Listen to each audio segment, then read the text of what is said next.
Dear student, अस्सलाम वालेकुम वरहमतुल्लाहि वबरकातुहू। 10वें चैप्टर के 3 हिस्से देख लिए हमने। लास्ट टाइम हमने देखी थी आयात विधि। आज हम हमारे 10वें ही चैप्टर का चौथा हिस्सा देखेंगे, निकास विधि। मैंने आपको इसके पहले वाले सेशन में समझाया था कि जब दूसरे मुल्क से हम हमारे यहाँ पे माल मंगवाते हैं उसको कहते हैं दरामद, ठीक है।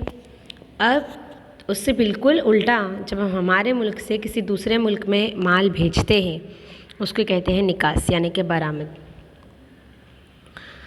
अलग अलग मुल्क में ये जो बरामद का तरीका होता है ये भी अलग अलग होता है। आज हम जो तरीका देखने वाले हैं वो हम हमारे भारत का देखने वाले हैं कि अगर आपको इंडिया में आपने किसी चीज़ की, किसी माल की प्रोडक्शन की है और अब आप वो माल, वो सामान किसी और मुल्क में भेजना चाहते हो तो आपको कौन कौन सी प्रोसेस करनी है। इसमें सबसे पहला काम या सबसे पहली प्रोसेस जो आपको करनी है, ऑर्डर मेळवणं। सबसे पहले तो आयातकार द्वारा यानी जिसको आपका माल मंगवाना है वो आपको ऑर्डर देगा। उस ऑर्डर में वो आपको माल की सारी मालूमात, उसकी कीमत, उसको पैकिंग कैसा चाहिए, माल को रवाना कैसे करोगे आप, फिर इंश्योरेंस है या नहीं है तो कैसा है, इंश्योरेंस की सारी मालूमात, ये सब आपको निकासकार को देनी है।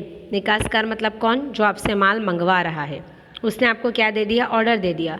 अब आपको उसको क्या भेजना है उस ऑर्डर के मुताबिक कि भाई आपके माल की सारी बातें, इन शॉर्ट कि माल बेचने के बाद कौन सी शर्त है, माल बेचने से पहले कौन सी शर्त है, ये सारी बातें आपको सबसे पहले उसको कह देनी है। उसके बाद दूसरी प्रोसेस है निकास परवानो मेळवणं, है ना।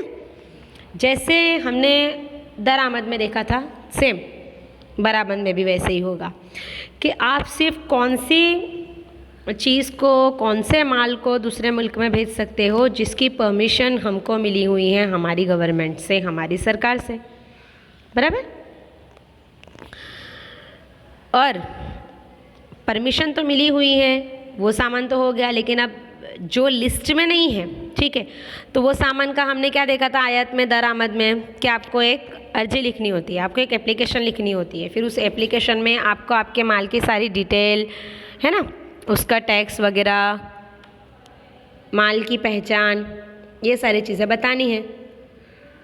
फिर आपकी वो एप्लीकेशन मंजूर हो जाएगी, तब आप आपके सामान को दूसरे मुल्क में भेजने की प्रोसेस को आगे बढ़ा सकते हो। इसके बाद हमारा तीसरा पॉइंट है माल इकट्ठो करवो। अब आपको ऑर्डर तो मिल गया है, ठीक है, अब माल के मुताबिक आपको क्या करना पड़ेगा? जो आपने पैदावार की है उसको जमा करना पड़ेगा। फॉर एग्जांपल आपको किसी मुल्क से सफ़रचंद का ऑर्डर आया है, उसको अलग अलग क्वालिटी के अलग अलग सफ़रचंद चाहिए। अब ऐसा ज़रूरी भी तो नहीं है ना कि सारी क्वालिटी के सफ़रचंद आपके यहाँ पे पैदावारी होती होगी सारे किस्म के सफ़रचंद की। तो आपको क्या करना पड़ेगा? ज़रूरत पड़ने पर सारे माल को इकट्ठा करना पड़ेगा, कहीं दूसरी जगह से भी लेना पड़ेगा, या फिर अगर दूसरी जगह से नहीं लेना है, खुद के ही पास आपने प्रोडक्शन की है अगर उसकी, तो आपको फिर भी उस माल को इकट्ठा करना पड़ेगा, उसको जमा करना पड़ेगा। चौथा पॉइंट है हुंडियामण अंगेनी कामगिरी,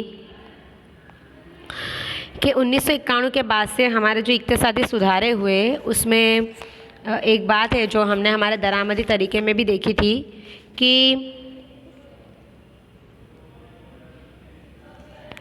जिसने आपसे माल मंगवाया है ना, वो चाहे किसी भी मुल्क में हो, वो आपको आपके पैसे कैसे देगा? अमेरिकन डॉलर में देगा। किस में देगा? अमेरिकन डॉलर में। अब इस इन पैसों को चेंजेस कराने के लिए आपको किसको अर्जी लिखनी है, किसको एप्लीकेशन करनी है? रिज़र्व बैंक ऑफ इंडिया को एप्लीकेशन करनी है, क्योंकि भारत में जितना भी जो विदेशी पैसे होते हैं, विदेशी सरमायाकारी होती है, उन सब के ऊपर काबू रखने का काम कौन करता है? रिज़र्व बैंक ऑफ इंडिया करती है। फिर रिज़र्व बैंक ऑफ इंडिया अगर आपकी एप्लीकेशन मंजूर कर ले तो उसके मुताबिक फिर आपकी प्रोसेस आगे बढ़ती है। पाँचवीं हमारी प्रोसेस है शाख पत्र मेळवणं, जो हमने हमारे दरामदी तरीके में भी देखा था कि लेटर ऑफ क्रेडिट, है ना, कि जो निकास करने वाला है यानी हम, बिल की रकम की सलामती के लिए साख पत्र मंगवाएंगे कि भाई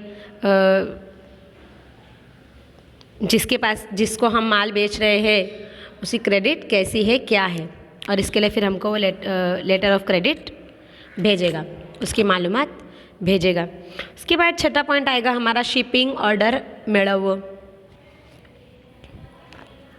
हम हमारे माल को अगर मान लो कि भाई दरियाई रास्ते से भेजना चाह रहे हैं तो निकास कार्य ने हमको किससे मिलना पड़ेगा, जहाजी कंपनियों से संपर्क करना पड़ेगा, उनसे कांटेक्ट करना पड़ेगा। फिर हमको उनके जहाज़ से माल भेजना है, इसके लिए हमें एक अर्जी लिखनी पड़ेगी। जैसे कि आप आपकी स्क्रीन पे देख सकते हो, इसमें हमको माल का वज़न, उसका कद, माल भेजने की तारीख, कीमत, ये सारी चीज़ें बतानी पड़ेगी।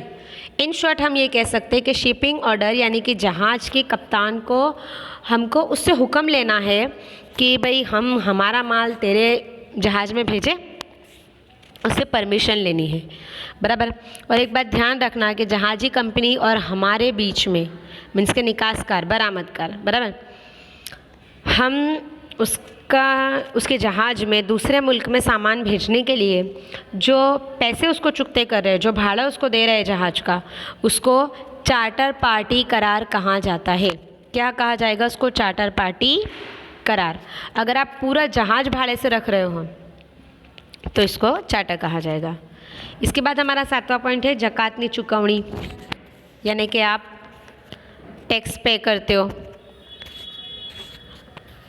हर एक निकासकार को, यानी हर एक बरामदकार को क्या करना होता है? टैक्स भेजना होता है, टैक्स भरना होता है। किस चीज़ का? हम जो माल भेज रहे हैं दूसरे मुल्क में, उसका। अब इसके लिए हमको एक बिल मिलता है। इस बिल में हमको क्या बताना होता है? हम किसको अपना माल भेज रहे हैं, उसका एड्रेस क्या है, माल की कीमत क्या है, माल कौन से बंदरगाह पे उतरने वाला है, कौन सी जहाजी कंपनी में जा रहा है, ये सारी बातों का शुमार हम ये जो टैक्स भरेंगे उसका बिल भरते वक्त ध्यान रखेंगे। उसके बाद हमारा नेक्स्ट पॉइंट है मालનું पैकिंग અને मार्किंग करो। देखो, आपकी जो तिजारत है ना, वो अब इंटरनेशनल लेवल पे है। आपका माल सिर्फ इंडिया में कहीं पे नहीं जा रहा है, सिर्फ गुजरात में कहीं पे नहीं जा रहा है, आप उसको बहुत हज़ारों किलोमीटर दूर उसको भेज रहे हो ना। तो आपका माल कहीं दरियाई हवा की वजह से ख़राब ना हो जाए, कहीं उसकी पैकिंग अगर ख़राब हुई तो वो खुल ना जाए, टूट ना जाए, गिर ना जाए। इन सारी बातों का ध्यान किसको रखना है? आपको रखना है। इसके लिए आपको आपके माल की पैकिंग इस तरीके से करनी है कि जहाँ तक का एड्रेस आपका है, जहाँ तक आपको माल भेजना है, वहाँ पर वो सही सलामत और बिना ख़राब हुए पहुँच जाए।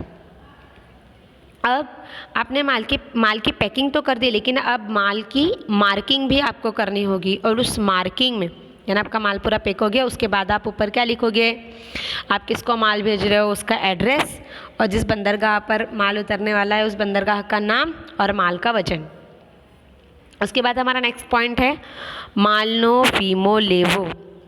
अगर आप दरियाई मार्ग से, दरियाई रास्ते से अपने माल को भेज रहे हो तो कैसा होता है ना, कभी दरिया में तूफ़ान आ जाता है, फिर कभी कभी एटमॉस्फेयर, हवामान की वजह से भी आपके माल को नुकसान हो सकता है। फिर दरिया में अगर आपका माल लूटा गया, किसी ने लूट लिया जहाज को, ठीक है, तो इसके लिए आपको आपके माल की सेफ्टी के लिए उसका क्या करवा लेना चाहिए? इंश्योरेंस, उसका बीमा करवा लेना चाहिए, ताकि आप आपके माल की सेफ्टी देख सको।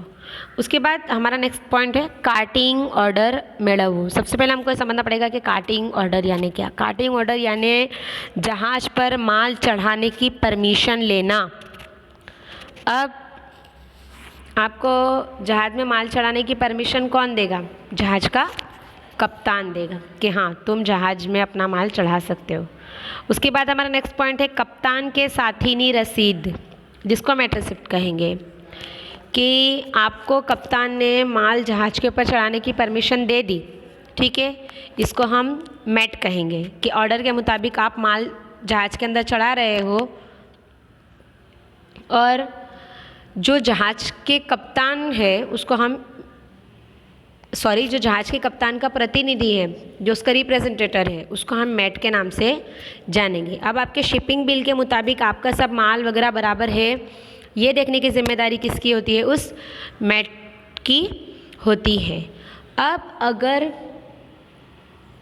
उस मैट को आपके माल की चेकिंग के दौरान उसको ऐसे लगा कि भाई आपकी जो रसीद है वो कुछ खामी वाली है, यानी आपके माल में कुछ कहीं पे पैकिंग बराबर नहीं हुई है, मार्किंग बराबर नहीं हुई है, तो वो आपको एक रिसिप्ट देगा, फाउल रिसिप्ट कि खामी वाली रसीद देगा, जिसको डर्टी चीट के नाम से भी जाना जाता है, कि यानी कि भाई आपके इसमें थोड़ी कमी है, कुछ पैकिंग में कमी रह गई है, मार्किंग में कमी रह गई है, तो आपको डर्टी चीट देगा। और अगर वो आपको ऐसी चिट दे रहा है, इसका मतलब कि ऑर्डर के मुताबिक या तो माल नहीं है या तो पैकिंग बराबर नहीं है, इसके दो मतलब हो सकते हैं। तो वो जो आपको रिसिप्ट देगा उसको हम मैट रिसिप्ट कहेंगे। इसके बाद का हमारा आगे पॉइंट है बिल ऑफ लैंडिंग, बराबर, बिल ऑफ लैंडिंग मेडवुल। अब जो कप्तान का साथी है वो माल जहाज में चढ़ाने के बाद आपको एक रिसिप्ट देगा, जिसको हम ये कह सकते हैं बिल ऑफ लैंडिंग। ये माल लेके जाने का करार नहीं है, सबसे पहले हमको एक बात समझ लेना है। बिल ऑफ लैंडिंग क्या है? ये निकासकार और जहाजी कंपनी, यानी जो भेजने वाला है और वो जिस जहाज में भेज रहा है, उन दोनों के बीच का करार है। इस करार के ज़रिए जहाजी कंपनी एक बंदरगाह से दूसरे बंदरगाह सही सलामत हमारे माल को पहुंचा देंगे, इसकी गारंटी है। क्योंकि इस दस्तावेज में हम, यानी माल भेजने वाले का नाम, जहाज का नाम, उसका नूर, माल की सारी मालूमात, माल की कीमत, उसका वज़न, उसको कहाँ लेके जाना है, वो कहाँ से निकला हुआ है, ये सारी बातें बिल ऑफ लैंडिंग में आपको लिखनी होती है। इसके बाद हमारा नेक्स्ट पॉइंट है उत्पत्तिनु प्रमाण पत्र, बराबर, कि माल कौन से देश में, कौन से मुल्क में उसकी पैदावार हुई है, ये बताने का भी एक सर्टिफिकेट होता है, बराबर। क्योंकि जो अलग अलग मुल्क होते हैं वो अपने अपने करार के मुताबिक अलग अलग देशों को अलग अलग टैक्स देने का उन्होंने मुकर्रर किया है। तो हमको पहले ये बताना होता है कि हम जो माल भेज रहे हैं उसकी उत्पत्ति या उसकी पैदावार कहाँ पे हुई है। और अगर आपकी भारत में हुई है, आपने भारत में की है अपने माल की पैदावार, तो आपको सर्टिफिकेट लेना पड़ेगा। और ये सर्टिफिकेट आपको कहाँ से मिलेगा? जो तिजारती ऑर्गेनाइजेशंस होते हैं उनके पास से मिलेगा, चैम्बर ऑफ कॉमर्स के पास से, या सरकार के पास से मिलेगा। उसके बाद हमारा नेक्स्ट पॉइंट है व्यापारी एल्चीनु भरत्यु कंसलर इनवॉइस, के जब हमारा माल पहुंच गया है जिसने मंगवाया था उसके पास, उसको फिर अपने मंगवाए हुए माल के ऊपर टैक्स भरना पड़ता है, क्योंकि उसने भी दूसरे मुल्क से मंगाया है। उस टैक्स को हम कहेंगे कंसलर इनवॉइस, बराबर। और इस कंसलर इनवॉइस का बिल भरते वक्त सर्टिफिकेट मिलेगा उसको, जिसमें वो माल उसने कितना मंगाया था और उसके ऊपर टैक्स कितना उसको भरने का आया, ये दो चीज़ें वो लिखेगा। इसके बाद हमारा नेक्स्ट पॉइंट है दस्तावेजों मोकलवा। निकासकार यानी हम, जिसने माल को बनाया है, हम क्या करेंगे? बैंक के ज़रिए जिसको माल बेच रहे हैं उसको कवर नोट भेजेंगे, बिल ऑफ लैंडिंग भेजेंगे, कंसलर इनवॉइस भेजेंगे, हुंडी, जितने भी दस्तावेज इन शॉर्ट हमारे प्रोडक्ट के मुतालिक, हमारे इस करार के मुतालिक, वो सारे हम उसको किसके ज़रिए भेजेंगे? बैंक के ज़रिए भेजेंगे, जहाँ पर जिस मुल्क में हमसे जिसने माल मंगवाया है उस मुल्क में जिस बैंक में उसका खाता है उस बैंक में भेजेंगे। उसके बाद हमारा नेक्स्ट पॉइंट आता है नाणानी वसूलात। अब हम को सामने वाले से पैसे लेने हैं, ये सूचना हम किसको देंगे? हमारी बैंक को देंगे, बराबर। फिर हमारी बैंक क्या करेगी? हमने जिसको माल बेचा है उससे पैसे लेने का काम करेगी। फिर जैसे हमने दरामदी तरीके में देखा था डीए और डीपी, बराबर ना। डीए और डीपी का मतलब क्या? डॉक्यूमेंट्स अगेंस्ट पेमेंट और डॉक्यूमेंट्स अगेंस्ट एक्सेप्टेंस, के ये मैं आपको कल भी समझा चुकी थी, तो मुझे फिर से रिपीट करने की ज़रूरत नहीं है मेरे हिसाब से। तो यहाँ पे माल भेजने का दूसरे मुल्क में जो तरीका है, जो प्रोसेस है वो मुकम्मल होती है, फिर आपको आपके पैसे मिल जाए, मतलब हमारा जो करार था वो कंप्लीट हो चुका है। तो ये प्रोसेस है हमारे मुल्क में से दूसरे मुल्क में सामान भेजने की। इंशाल्लाह हम हमारे आने वाले सेशन में WTO गेट वगैरह देखेंगे और इंशाल्लाह फिर हम फ़र्क भी देख लेंगे अंदरूनी तिजारत और बहरूनी तिजारत इन दोनों के बीच की। तो इंशाल्लाह हमारा चैप्टर भी मुकम्मल हो जाएगा।